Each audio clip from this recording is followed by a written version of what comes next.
The aim of this experiment is to evaluate or actually it is maybe typo error, typo here, to evaluate, not evaluation, to evaluate the stress concentration factor in a rectangular plate with central circular hole. So maybe here we consider the discontinuity as a circular hole.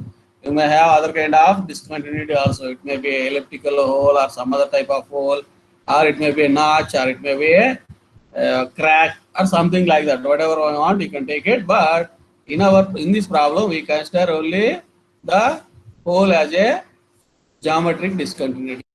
Now, because of this geometric discontinuity, to estimate what is the stress concentration. So from your course, that is design of machine members, there you might have studied about the stress concentration factor. So if you look at that, the stress concentration factor is function of the width of the plate and the diameter of the this hole. Our geometric discontinuity have the diameter of that hole, and not only that, so it depends upon the dimensions of this plate also. So generally will consider the load line, whatever load here we are applying, that is far away from this discontinuity. So with those assumptions, you can easily find out what is the stress concentration factor in a plate with a circular hole. So if you go to the Google, so if just you type stress concentration, okay, so it's not stress analysis. Okay. So okay, you can see that stress concentration in a plate with a circular hole. So if I go for this, see now I can get a standard tables for all these stress concentration factors. See now something like this here. So if I can select any one of these tables here. Let us say if I take this, okay, you can see that your KT, the theoretical stress concentration factor, is nothing but sigma max by sigma nominal. Here, this is a parabolic kind of curve, so which is varying with respect to d by w. So d by w means where d is the, maybe if you choose some other chart instead of this, it will give what are those parameters also. What is d? What is w also? So again, I'll go back one step. Okay, I'll select the some other diagram which is somewhat clear. Go down. Okay. Yes. Okay, not that one. Okay, maybe what I have given in the document, that is the better one when compared to this. I'm looking for that one only. Yes. Okay, you can see that here. Okay, if I open this figure, what happens to this? I don't know why it is not opening. Anyway, so or else we can pick the some other one here. Okay, right. So you can see here, I have a rectangular plate with circular hole which is subjected to some tensile force here. So in this, the KT value is calculated by sigma max by sigma nominal, what we have seen. So this is the W, that is width of the plate is W, and D is the diameter of the hole. So that means the stress concentration factor will depend upon d by W value. So, but if d by W changes, obviously the KT will also will change. So now in our problem we have taken the d by W is equal to 0.1. We have taken d by W is equal to 0.1. So for that case here you can take the stress concentration factor is close to 2.7. From this curve, for a d by W of 0.1, the stress concentration factor is 2.7. So you can take this one as a reference and we can validate our simulation results, whatever we got, whether that is close to this 2.7 or not. So we can verify that also. So for that, you need to compute what are the values of the sigma naught. So sigma naught is going to be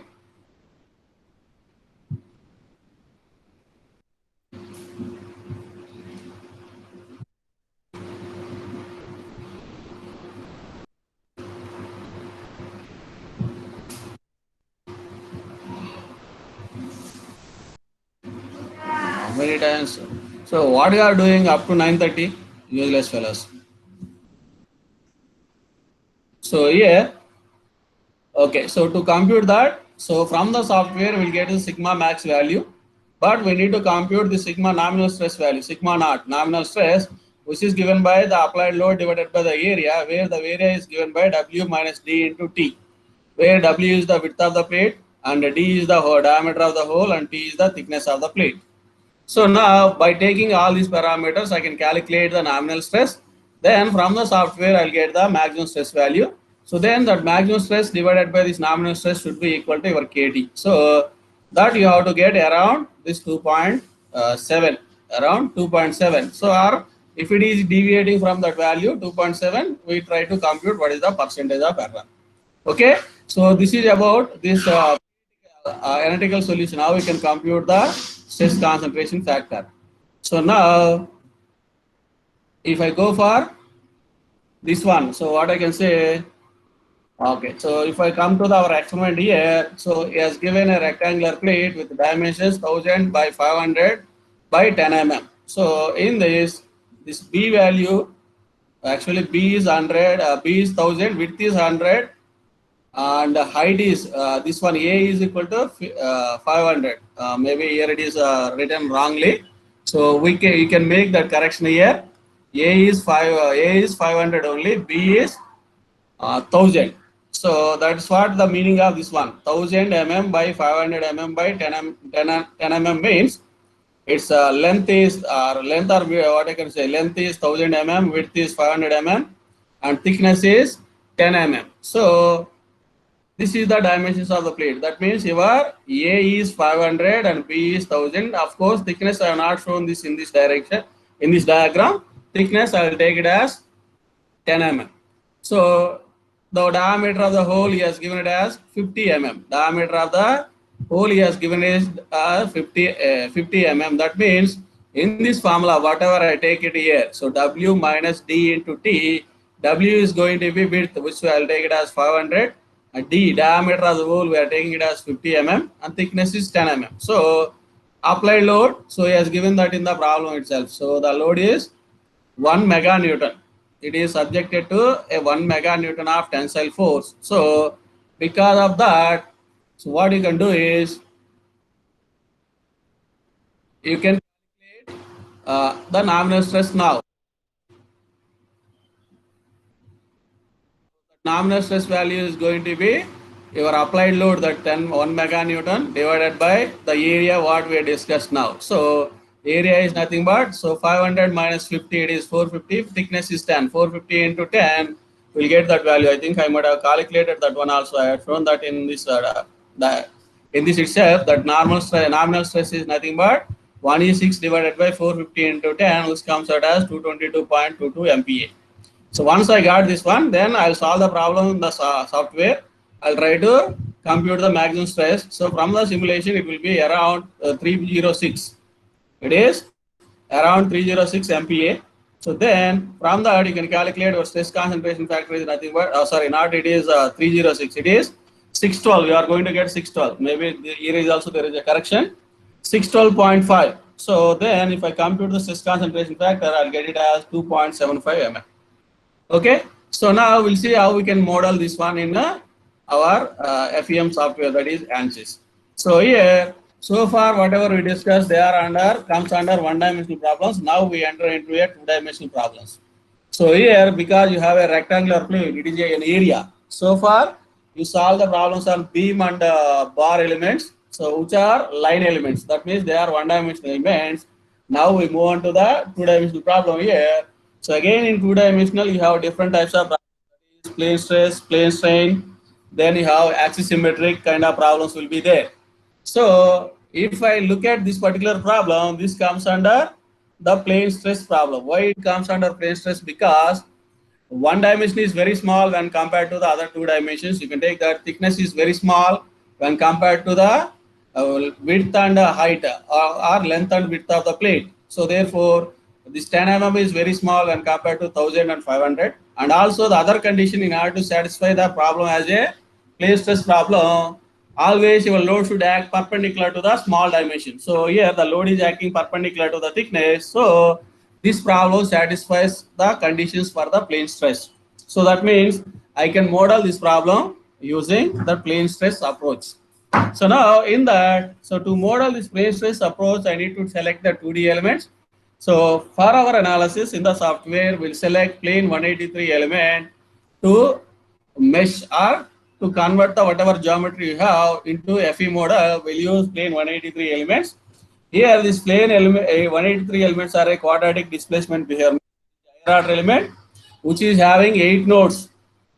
Generally, it will have 8 nodes. Maybe in a special application, you can reduce that 8 nodes to 6 nodes also. But whatever we use in our particular this problem, we'll use only 8 node element. So each node in all those 8 nodes, so each node has 2 degrees of freedom. Those are 2 translations, translation along the horizontal direction and translation along vertical direction. So that is about this element description. So that means here I am selecting a plane element which is having 8 nodes, and then each node is having 2 degrees of freedom. Those two are 2 translations along horizontal and vertical directions. And if you observe this, in previous case, we mentioned that there are how many number of elements and how many number of nodes are there in our FE model also. But for this particular one, I didn't mention the number of elements and number of nodes also, because so depending upon the accuracy of the solution what I got, I may change the mesh size. So that means I may change number of elements and number of nodes also. So therefore they are not fixed. That's why I not mentioned. Only I have to use this specific number of elements and this specific number of nodes only for this problem. So that's why I not run that. I not mentioned that in this FE model about that. So here, this is the FE model what I given you. So this is only a sample how I can mesh it here. If you look at this FE model here, see here you can see that here you can see a black kind of thing here. Why we are looking at black color here? Because the size of element is very small when compared to the size of element which is far away from the circle. Why I have to use different kinds of mesh density? So far away from the hole here, this is the size of the element. Here you can see you cannot see the element also here at this location, because so to capture the stress concentration, what we need to do is we need to go for very fine mesh. With the coarse mesh, you are not able to capture the stress concentration properly.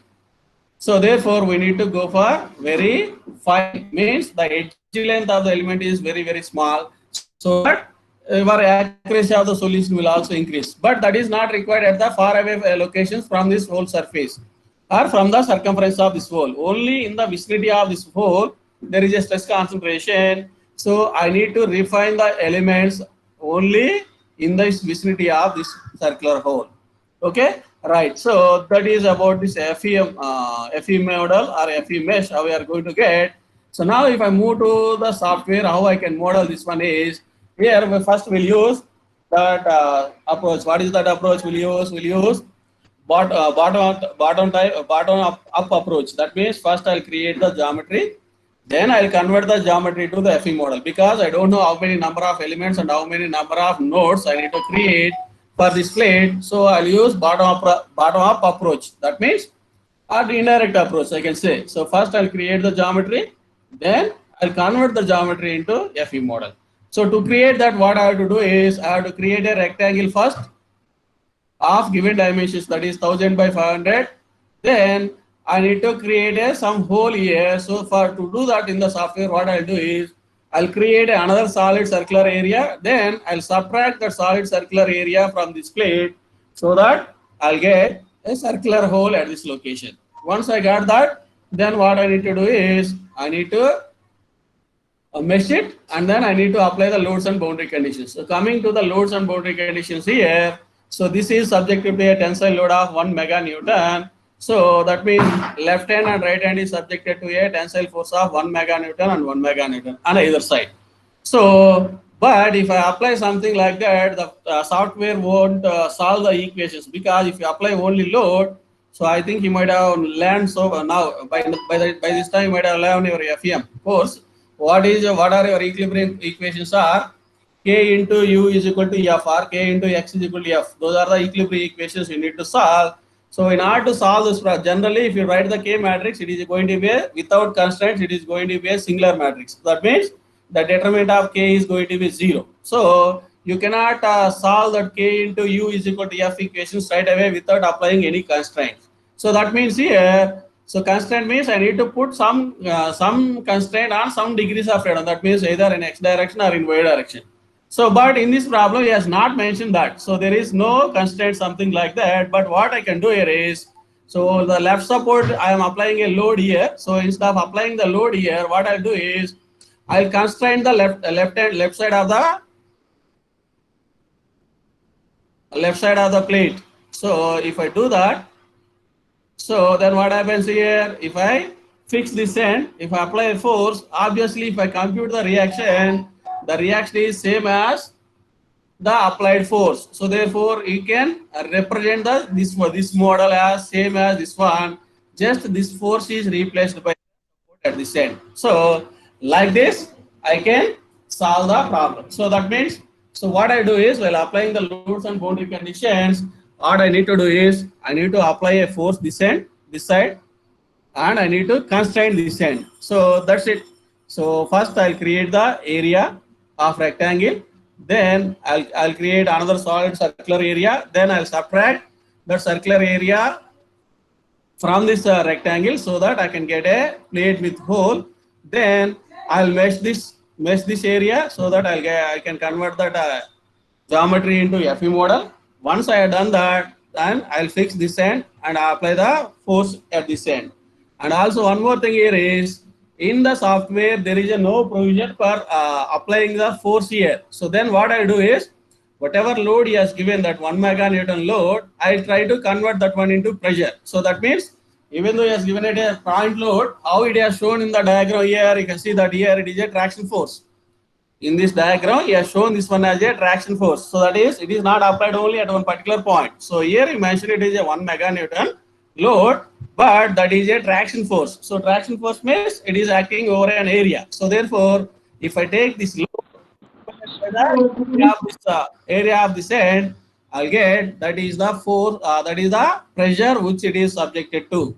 So that is nothing but 1 meganewton divided by this area of this edge. It is nothing but this width is 500 and thickness is 10. So 1 meganewton divided by 500 into 10, that is 5000. I'll get the stress as 200 Newton per mm square. So 200 MPa I'll apply. The pressure is 200 MPa. And also one more thing here we need to remember is, the pressure is acting, here it is a tensile load. If I take a pressure, always the pressure will act towards the body. So it is going to be a compressive load.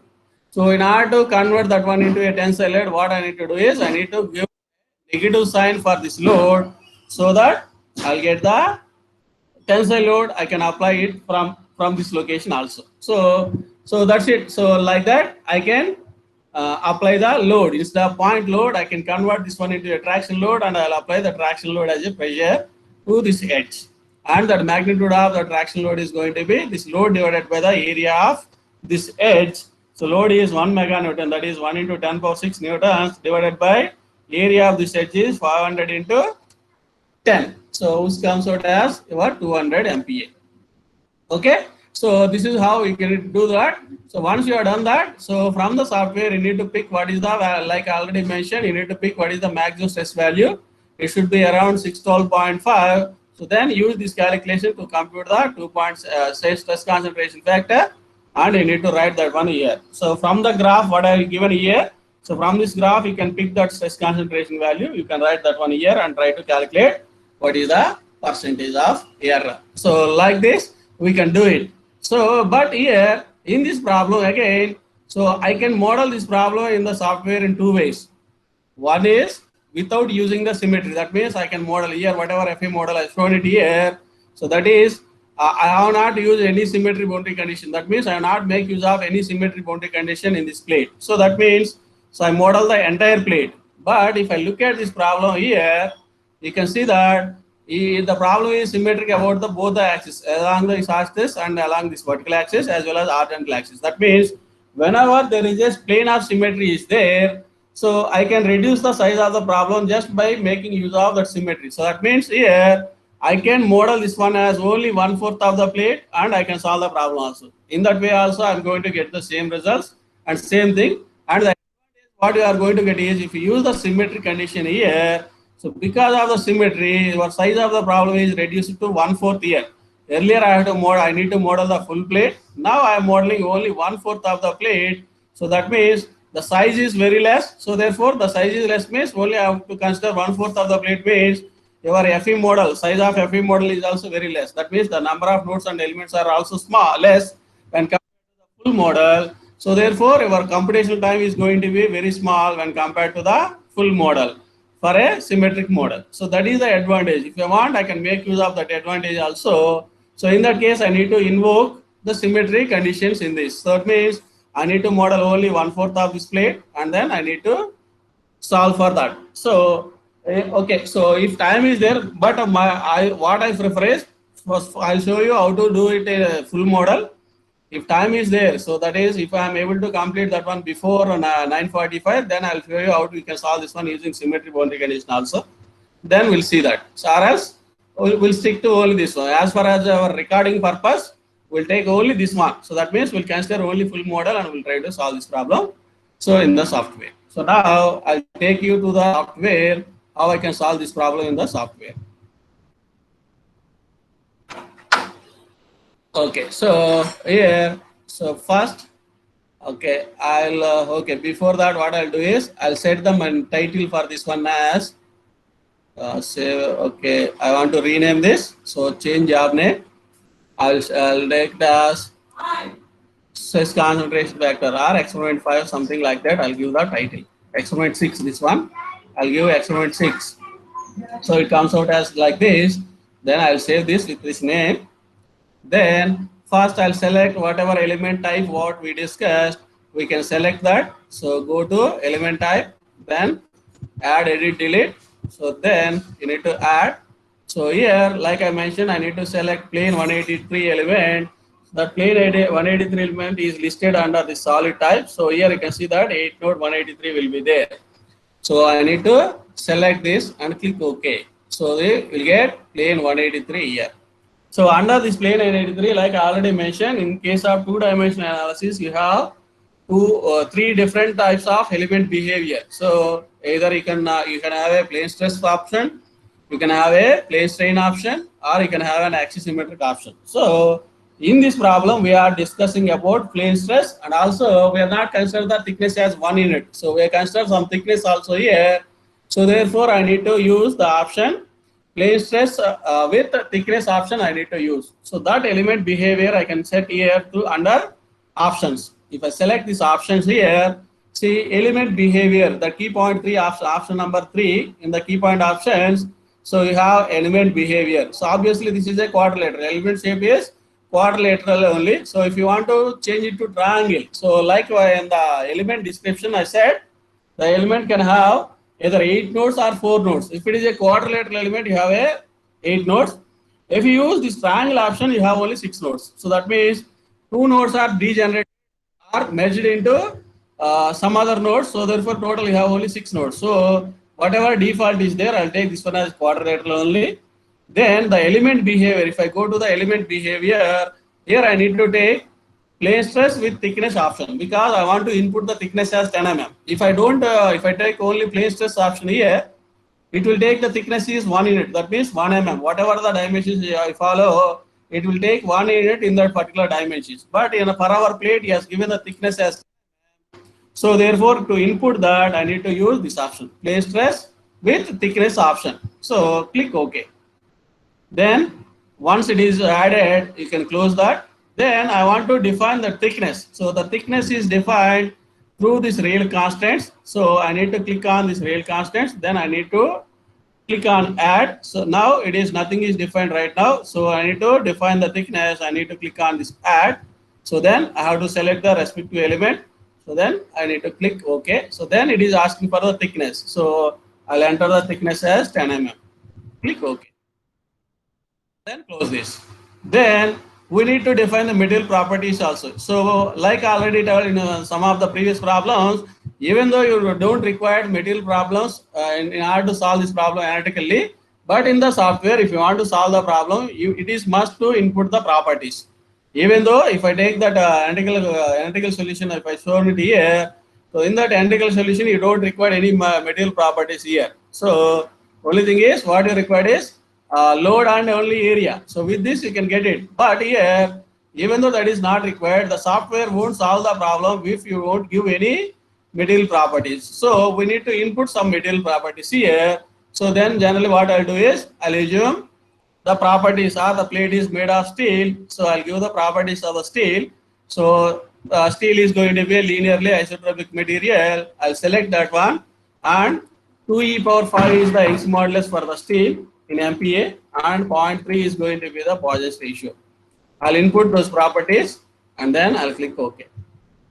Okay, so that means, of course, the material properties are not required for actual our problem to compute the stress concentration factor, whatever you want. But software won't solve you your problem if you don't define material properties. That's it. So I define the element types, I define the thickness in the real constants, then I define the material properties.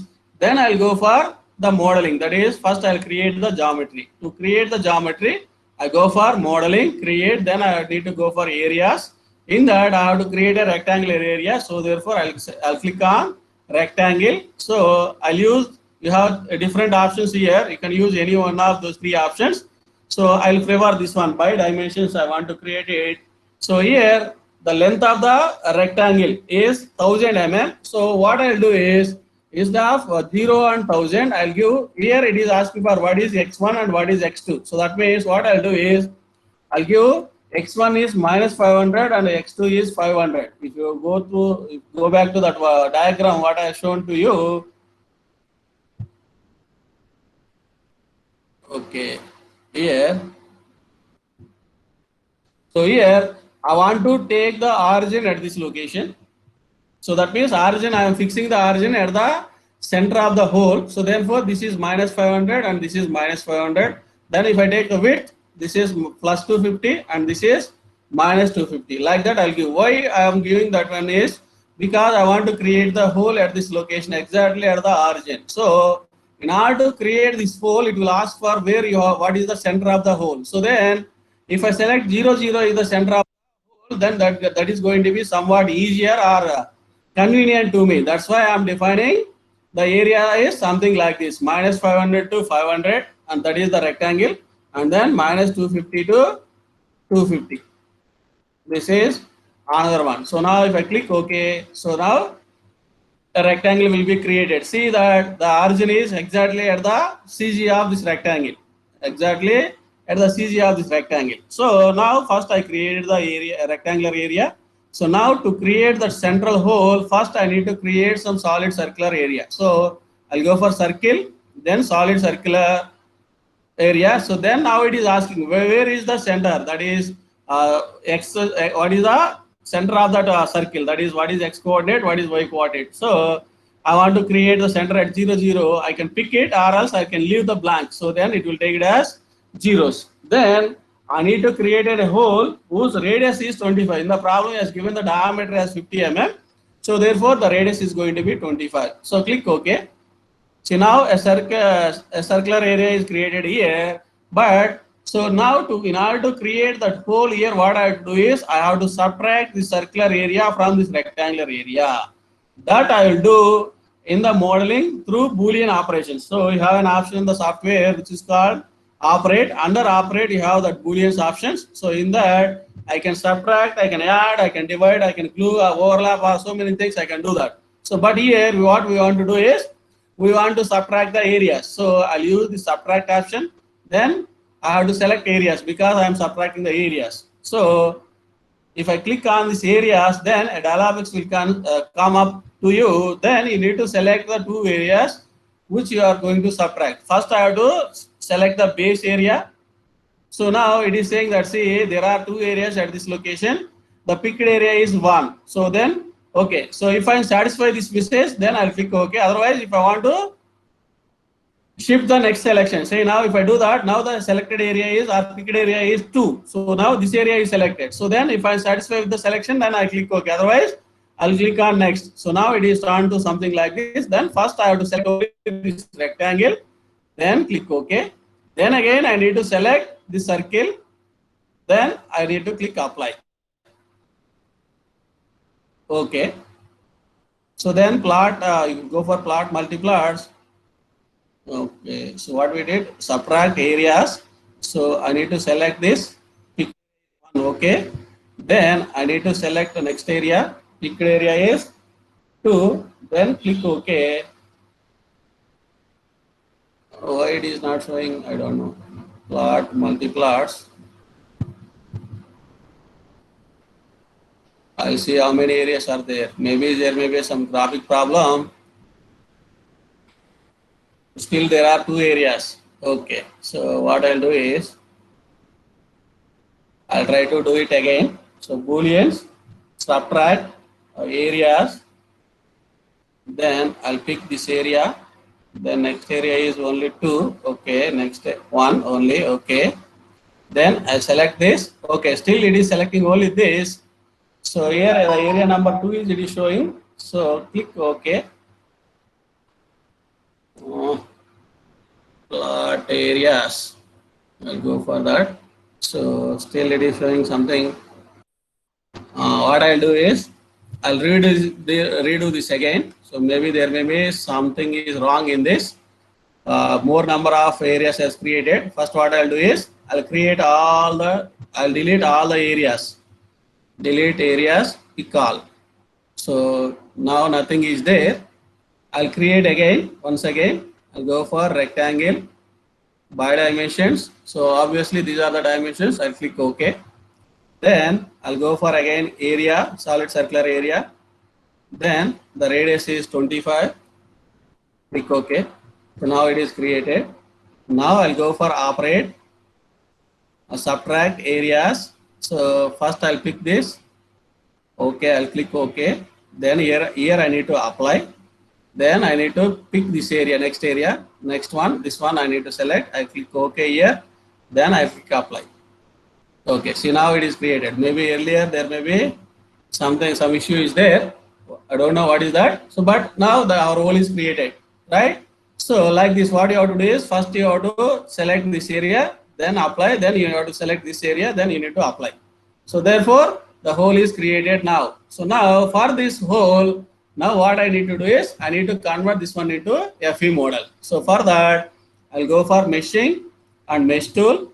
So in the mesh tool, first what I do is, I'll set the edge length. So that means what is the minimum edge length I need to consider is, I'll take it as, because this dimension is 1000 and this dimension is 500, I'll take the edge length is some 20 mm. That means along this line you have 50 elements, along this length or along the height you will have 25 elements. So I'll do like that. Then I'll go for mesh, click on mesh and select this area so that meshing will be done. So this is going to be learn something like this. But if I observe the mesh around this hole closely here, you can see that if I zoom this, see your circle is now modeled as something like a octagon or some polygon. So maybe depending upon the number of sides here, 1, 2, 3, 4, maybe octagon, but it is not representing exactly the circle. So therefore what I need to do is, I need to refine the mesh at this location so that actual circular shape can be represented through your FE elements. So this is what we call it as a, in FE terminology there are different types of errors. So this is what I can call it as a discretization error. So that means I have not done the meshing properly. So to avoid this discretization error, what I need to do is, I need to refine my mesh. So for that, here you can see in the mesh tool, you have a refine option is there. If I click on this refine, then it is asking what is the, at what location you want to refine. So what I'll do is, I want to refine around the circular hole. So then I'll pick the circular option here. Then I'll draw circular something like this. So around that hole. So then I'll click OK. Then it is asking for what is the level of refinement required here. So I'll go for the maximum level of refinement. So then click OK. So now what it will do is, it will remesh the hole. Now you can see that. Now if I zoom it here now, you can see the actual circular hole now. So now your mesh is fine here, so that there won't be any discretization error now. So now I am satisfied with this mesh now. Then if I am satisfying with the meshing now, next what I'll do is, I'll go for the loads and boundary conditions. So I'll go for, first I'll define this end is fixed, apply structural, displacement on lines. I can apply to the geometry direct straight away because it is a line. So if I want to apply for the elements, I need to select these many number of elements. Instead of doing that, I'll apply for this line straight away. I'll click OK. So all degrees of freedom should be constant. I'll click OK. So now it plays the constant. Similarly, I'll apply that pressure load on this line. So for that, I'll go for pressure on lines. I'll select this line, then click OK. So then it is asking for what is the magnitude of that load. So inside it is a tensile load, I need to take it as minus 200. Minus 200 Newton per mm square. That's it. So this end is fixed and this end is done. So then once you've done this, then what you have to do is you need to go for solution and then you need to solve the current load step.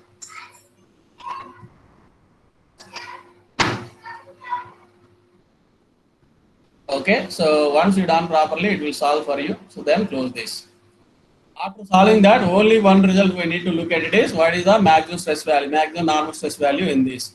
That you can either do it by plotting or you can do it by listing also. So first I'll go for plot, nodal solution, then degree of freedom solution. Stress, not degree of freedom solution. We are looking at the stress values. You have to select X component of stress. See, it will show you. So this entire stress is going to be only uniform, should be equal to, this is equal to your 200. If you look at the color, maybe it is close to the 200. But what I want to look at is, I want to see the maximum value. Here we have shown it as 612.486. So where it is located? See, you can see that if I zoom this area here, in the vicinity of the circle, exactly at the 90 degrees here, you are going to have maximum stress value. MX symbol is there. You can see this one and this one. That value is going to be 612.48. So then I'll capture this image and I'll put this one as a something, some image in our record. So variation of normal stress in the plate, like that I take it. So I can, so to do that, what I have to do is, I need to go for plot controls. In that you have an hard copy option. Then you need to use to file option. So then here you need to use the reverse video option. Then whatever you want, whether it is bitmap, TIFF or JPEG you want, you can select that and just click OK. Obviously in your working directory it is going to be saved. So you take that and you paste that in your okay, so it is there in the D directory for me. If I open that, okay, like this, you will get the image. You take this and straight away you can paste that image into your record. So this, if you want this white space, if you don't require, then you can crop this also using either a Paint or some other editing software. You can do that. You can paste this one into your record.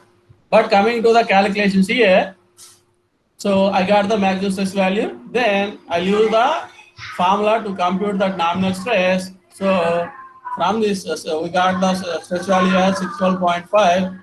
Then I can use this calculation, this graph, this calculation. So if I compute that, it comes out as around 2.75. From this analytical graph, what we are getting it as 2.7. So now I can compare those two values also. So like this, I can solve the problem. So if I want to list the result also, you can list the result. So that is, but if you list it, you don't know where exactly it is, the maximum stress occurs. So for that, what you have to do is, again, first you have to list the solution. Then after listing out, you need to identify where the location it is going to, where is the location also, just by identifying the element number and all these things. So that is going to be somewhat tedious. But here, instead of doing that, if you go for plot, you know everything. See here, the maximum stress values, SX value, you can see that it is at node number 310, it is maximum. So 3612.49, that means approximately 312.5. So here, if I want to know where this 310 load is located, so for that, what I need to do is, I need to go for list nodes. So in that, okay, so whatever format you want, you can select here. Either you can sort by coordinate or sort by node number, you can do that. So I'll keep default things only. So then I'll go for that node number, whatever I taken here, that is 310. So in this, if I go down, I can easily identify the location of that node number 310 also. 310, where it is. Page up. Maybe it is not here. So somewhere I'll go down, go down, go down.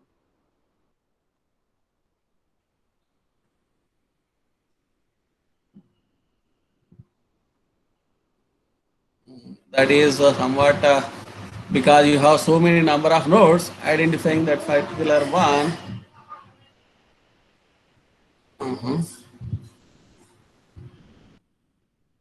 So it will be there in this list, but only thing is you need to check this properly. So Control F is going to work. I don't think so. It is not going to work. What I do is I'll do instead of listing by general default settings. What I'll do is I'll list by something like here. I'll take X coordinate. The first criteria for sorting as X coordinate. Then next criteria is Y coordinate. I'll select something like this. Then it is easy for me to identify that node now. So now we can see that. So exactly at that location, what is your X coordinate? X coordinate is 0. And your Y coordinate should be 50. So then I can identify that. So X coordinate 0. First I'll go to that location. Okay. Here. Yes. See you can see that T310 is at a location of X coordinate is 0 and Y coordinate is -25. So in the bottom or +25 also you have, that is the top. You can take like this. So you can identify that at node number 310 it is maximum means. See whatever is shown in that in that contour plot also it is showing the same thing. So this is the location where your X coordinate is 0 and Y coordinate is -25. So like that also you can identify the location of the maximum stress also. Okay. So I think this is how we can solve the problem. So this is what I want to explain or I want to discuss with you. So I think yeah, I have done with this. If you have any doubts now, any doubts or any query, now you can ask. Because it is already 10:05, so I'm not going to take up the second model. What is the symmetric one? Maybe if time is there later, we can see that, we can discuss about that one. If you have any doubts, now we can ask. If you don't have any doubt now we can close it, no issue. So,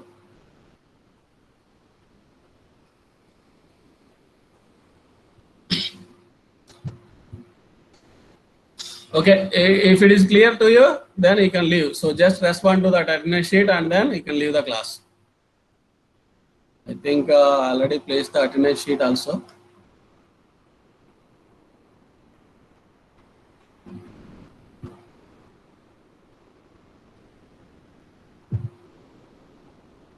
Maybe there is a little bit of correction is there in that. Okay, I'll do that later. I'll update that. Maybe I already told to you what is the error in that. Okay, maybe most of you given the attendance also, no issue. Okay, so if you have any doubt, then you can ask. Otherwise, you can leave the class. If you don't have any doubt now, don't stay in the class. Just leave and attend the next class.